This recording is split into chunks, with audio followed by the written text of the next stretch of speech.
आप देख पा रहे हैं हवाई सर्वेक्षण करते हुए नजर आ रहे हैं प्रधानमंत्री। वैश्विक निवेश पर भी इस परियोजना का खासा फोकस है। नवीनतम परियोजनाओं में से ये एक है क्योंकि ये भावनगर और अहमदाबाद को जोड़ती है। धुलेरा की अगर बात की जाए और जब हम सभी प्रमुख स्मार्ट शहरों के उदाहरण की बात करते हैं तो उसमें धुलेरा स्मार्ट सिटी परियोजना का भी जिक्र है और प्रदूषण रहित और स्वच्छ वातावरण के लिहाज से ये बहुत इम्पॉर्टेंट परियोजना है।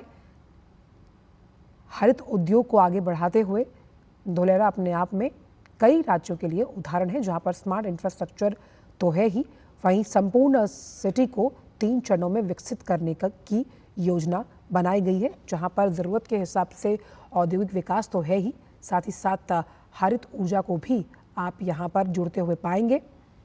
इस परियोजना को धुलेरा SIR परियोजना विशेष निवेश क्षेत्र के नाम से जाना जाता है और स्मार्ट सिटी परियोजना के लिहाज से औद्योगिक बुनियादी ढांचे को मजबूत करने में लॉजिस्टिक्स सहायता को और सशक्त बनाने के साथ साथ बिना किसी रुकावट वाले तमाम जो अत्याधुनिकता से लैस अगर हम देखें स्मार्ट सिटी के अनुभव हैं वो आपको यहाँ पर मिलेंगे।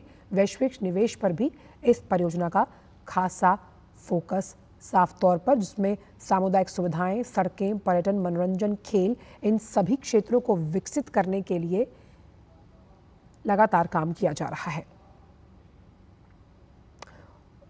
और धुलेरा स्मार्ट सिटी परियोजना की अगर बात की जाए तो औद्योगिक विकास में भारी उछाल आने की संभावना जताई जा रही है।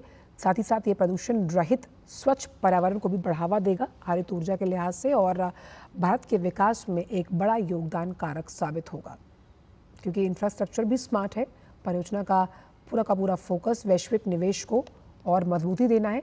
धुलेरा स्मार्ट सिटी में मौजूदा अगर हम देखें तो प्रमुख उद्योग जो इस ग्रोथ ड्राइवर इंजन के तौर पर भारत को मजबूती देंगे, जिसमें इलेक्ट्रॉनिक्स है, विमानन है, रक्षा, सामान्य विनिर्माण, कृषि के साथ साथ फूड प्रोसेसिंग, फार्मास्यूटिकल्स और बायोडाइवर्सिटी का भी जिक्र है कि कैसे इन तमाम क्षेत्रों में औद्योगिक विकास हो पाएगा धुलेरा का, जो वैश्विक पटल पर भारत की एक मजबूत छवि को प्रस्तुत करेगा।